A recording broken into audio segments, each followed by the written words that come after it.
हमारे चैनल को सब्सक्राइब करना ना भूलें और बेल आइकन को जरूर प्रेस करें ताकि अगली वीडियो आप तक आसानी से पहुंचे। स्वागत है आप सभी का आपके अपने YouTube channel study with Sharika में। इस वीडियो के अंतर्गत हम समायोजन की विभिन्न युक्तियों के ऊपर चर्चा करेंगे। यह समझने से पहले हम समायोजन इस शब्द का अर्थ समझते हैं। तो समायोजन किसे कहते हैं?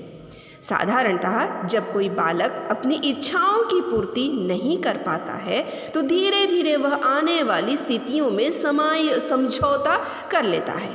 यह समझौते की प्रक्रिया ही मनोवैज्ञानिक भाषा में समायोजन कहलाती है। समायोजन की युक्तियाँ, जिसे इंग्लिश में से डिफेंस मैकेनिज्म कहते हैं, इन युक्तियों को अलग अलग नामों से भी पुकारा जाता है, जैसे रक्षात्मक युक्तियाँ, रक्षा प्रक्रम, मनोरचनाएं आदि नामों से इसे पुकारते हैं। कहा जाता है कि व्यक्ति का अहम इन युक्तियों का तब प्रयोग करता है जब उसमें चिंता उत्पन्न होती है।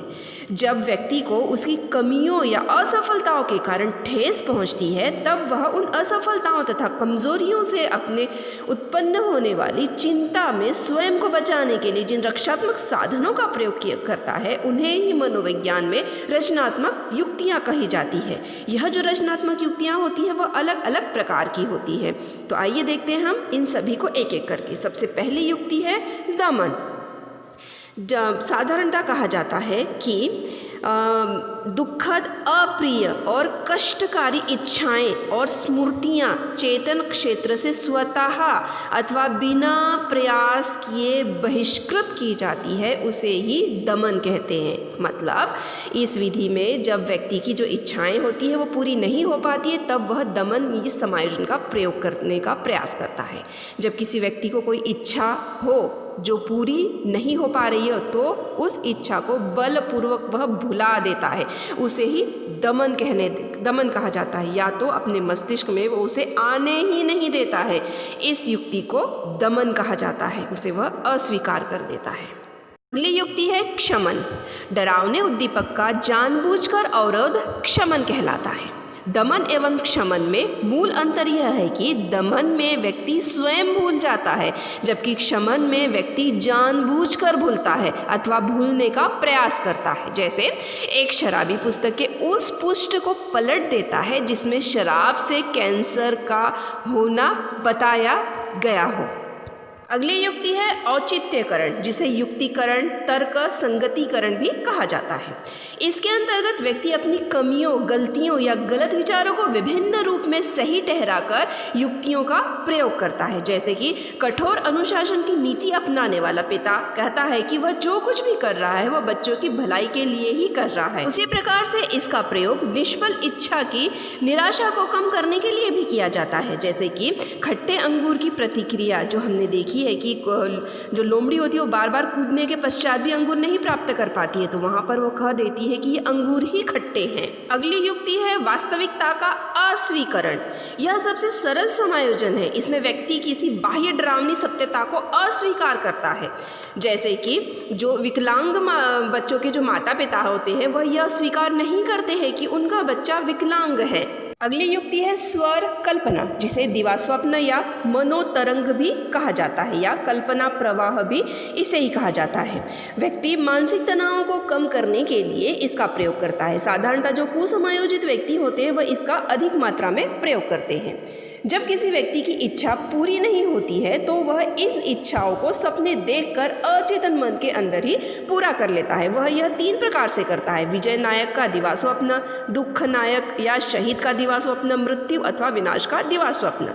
विजय नायक का दिवास्वप्न वह होता है कि इसका प्रयोग ज़्यादा से ज़्यादा जो हारा हुआ व्यक्ति होता है वह करता है। अपने आप को वो विजय ही समझ लेता है, ये सारा वह स्वप्न में ही देखता है। उसी प्रकार से दुखी नायक अथवा शहीद का दिवास्वप्न, इसके अंतर्गत वह अपनी ही निगाहों में दया का पात्र बन जाता है। और तीसरा है मृत्यु अथवा विनाश का दिवास्वप्न। इसके अंतर्गत वह व्यक्ति अपनी इच्छाओं की पूर्ति में जो भी बाधा डालते हैं उन व्यक्तियों की मौत अथवा विनाश दिवास्वप्न में देखकर अपनी जो इच्छाएं हैं वह अचेतन स्तर पर पूरी कर लेता है। अगली युक्ति है प्रतिगमन। प्रतिगमन का अर्थ होता है कि भूतकाल में लौटना। जो वर्तमान स्थिति व्यक्ति को तनाव देती है, उससे बचने के लिए अपनी पूर्व स्थिति की ओर लौट आना ही प्रतिगमन कहलाता है। यह दो प्रकार से होता है, वस्तु प्रतिगमन और चालान प्रतिगमन। अगली युक्ति है अंतक्षेपण। इस समायोजन की युक्ति में एक व्यक्ति का अहम दूसरे व्यक्ति या पदार्थ को अपना अंग समझने लगता है। तादात्म्यकरण में जहाँ व्यक्ति दूसरे व्यक्ति के समान बनना चाहता है, वहीं अंतक्षेपण में व्यक्ति वातावरण के गुणों को अपने व्यक्तित्व में शामिल कर लेता है। ये जो प्रकार है, यह तादात्म्यकरण का ही अधिक गहरा या गहन रूप है। जैसे मित्र के पिता की मृत्यु हो जाने पर दुखी होकर मित्र भी वैसा ही अनुभव करता है। अगली युक्ति है प्रहारण। इसमें व्यक्ति अपराध उत्पन्न करने वाले विचारों और अनुभूतियों में सुधार करता है अथवा उसमें वह प्रायश्चित करता है। जैसे कि बच्चों को पीट कर जाने वाले माता पिता वापस आते समय उनके लिए खिलौना ले आते हैं, उसी प्रकार से प्रहरण का विकास प्रारंभ के प्रशिक्षण से ही होता है, जिसमें बच्चा यह सीखता है कि वह जैसे ही क्षमा मांगेगा उसकी गलती यह शून्य हो जाएगी। अगली युक्ति है क्षतिपूर्ति। इसके अंतर्गत प्राणी या व्यक्ति एक क्षेत्र की कमियों को दूसरे क्षेत्र में पूरा करता है और अपना समायोजन स्थापित कर लेता है। मतलब किसी व्यक्ति की अगर कोई इच्छा ऐसी होती है जिसकी वह पूर्ति करना संभव नहीं होता है, तो वह उस इच्छा की पूर्ति कृत्रिम या बनावटी तरीके से कर लेता है। इसे ही क्षतिपूर्ति कहते हैं।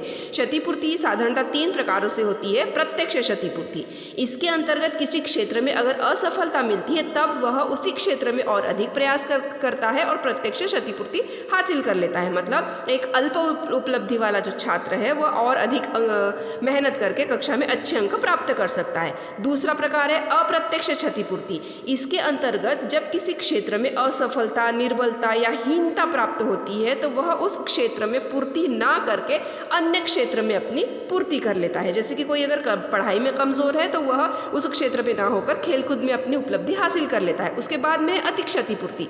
यह किसी क्षेत्र में जब हम असफल हो जाते हैं तब उसी क्षेत्र में बहुत ज़्यादा मेहनत करके असाधारण उपलब्धि अर्जित करते हैं। जैसे कि कक्षा का पोलियोग्रस्त अगर कोई छात्र श्रेष्ठ एथलेटिक बन जाता है। अगली विधि है विस्थापन। जब व्यक्ति उचित स्थान पर भावनाओं की अभिव्यक्ति करने में असमर्थ होता है तो वह किसी अन्य स्थान पर अपनी भावना अभिव्यक्त करते हुए समायोजन कर लेता है। मतलब जब एक व्यक्ति अपनी भावनाओं या क्रोध का प्रदर्शन उस व्यक्ति पर नहीं कर पाता है जिसके प्रति वे भावनाएं उत्पन्न हुई है, तब वह अपने से कमज़ोर या निम्न स्तर वाले व्यक्ति पर अपनी भावनाएं प्रकट करता है। इसे ही विस्थापन कहते हैं। अगली युक्ति है तादात्म्यकरण। इस युक्ति के अंतर्गत व्यक्ति किसी दूसरे व्यक्ति के अनुसार अपने आप को ढालने की कोशिश करने लगता है। उसी प्रकार से समायोजन स्थापित करने के लिए व्यक्ति अपना परिचय किसी ऐसे व्यक्ति के साथ स्थापित कर देता है जिसका समाज में कोई पद या प्रतिष्ठा प्राप्त हुई हो। साधारणतः इस युक्ति का सर्वाधिक प्रयोग किशोरावस्था में देखने को मिलता है। अगली युक्ति है पृथक्करण या अलगाव। इस विधि के अंतर्गत प्राणी तनाव या असमायोजन की स्थिति में स्वयं को अधिकांशतः अलग या दूर रखने का प्रयास करता है। जैसे जिन व्यक्तियों से उनके विचार मेल नहीं खाते हैं उनसे वह मिलना जुलना ही बंद कर देता है। अगली युक्ति है प्रक्षेपण। प्रक्षेपण का अर्थ होता है आरोपित करना। इसके अंतर्गत अपनी कमियों व दोषों को दूसरे पर डालना होता है। मतलब इस पद्धति में प्रायः व्यक्ति अपने दोषों को दूसरों के ऊपर मंडित कर देते हैं। जैसे कि अगर कोई विद्यार्थी परीक्षा में फेल हो जाता है तो उसका वह दोष अध्यापक पे लगाता है और कहता है कि मैंने उसके यहाँ ट्यूशन नहीं लगाई इसीलिए उसने मुझे फेल कर दिया। अगली युक्ति है प्रतिक्रिया निर्माण या प्रतिकरण। इस युक्ति के अंतर्गत व्यक्ति में विद्यमान इच्छा संवेग के ठीक विपरीत इच्छा संवेगों का वह प्रदर्शन करता है।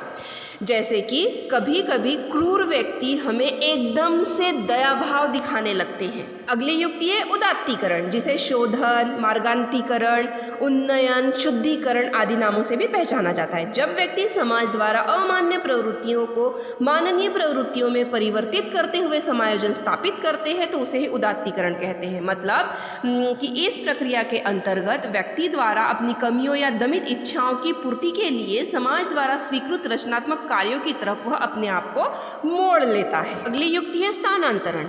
इसके अंतर्गत व्यक्ति अपने प्रेम एवं घृणा का भाव किसी अन्य व्यक्ति पर स्थानांतरित कर देता है। जैसे कि कोई एक लड़की जो अपनी बड़ी बहन से डरती है, यदि वह लड़की किसी अन्य बड़ी लड़की से भी डरने लग जाए तो यहाँ पर स्थानांतरण कहा जाएगा। इस युक्ति को अन्यारोपण भी कहा जाता है। अगली युक्ति है प्रतिक्रियात्मक विस्फोट। इस युक्ति का उपयोग व्यक्ति किसी इच्छा की पूर्ति में होने वाली बाधाओं से उत्पन्न चिंता एवं तनाव को दूर करने के लिए करता है।